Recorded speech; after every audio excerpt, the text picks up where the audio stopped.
नाज़रीन, खबर शामिल करते हैं कश्मीर से। कश्मीर में ताजिर से डकैती की वारदात बेनकाब, डकैत ताजिर के नौकर निकले। तफसीलात के मुताबिक कश्मीर में गुज़िश्ता रोज होने वाली कंदकोट के गे के व्यापारी जयराम दास के नौकरों से डकैती की वारदात, जिसमें नामालूम डकैतों ने नकदी 13 लाख रुपए छीनकर फरार हो गए थे। कश्मीर पुलिस को इत्तला मिलते ही स्पेशल टीम मलिक अब्बास, उस्मान पैवर और SHO कश्मीर मंजूर अहमद लेगारी, मनफा इंचार्ज शहनवाज शेख ने जदीद टेक्नोलॉजी की मदद से डकैती की वारदात में मुलविस मुल्ज़मान को बडानी पतन के करीब से गिरफ्तार कर लिया। गिरफ्तार मुल्ज़मान से लूटी गई रकम, असलिया और मोटरसाइकिल बरामद।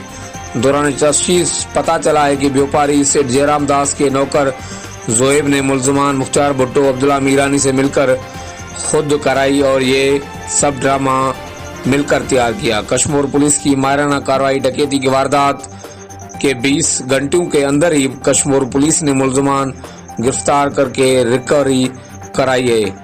मुल्ज़मान से मजीद तफ्तीश जारी है। और आगाह रहने के लिए देखते रहे JTN वेब न्यूज़।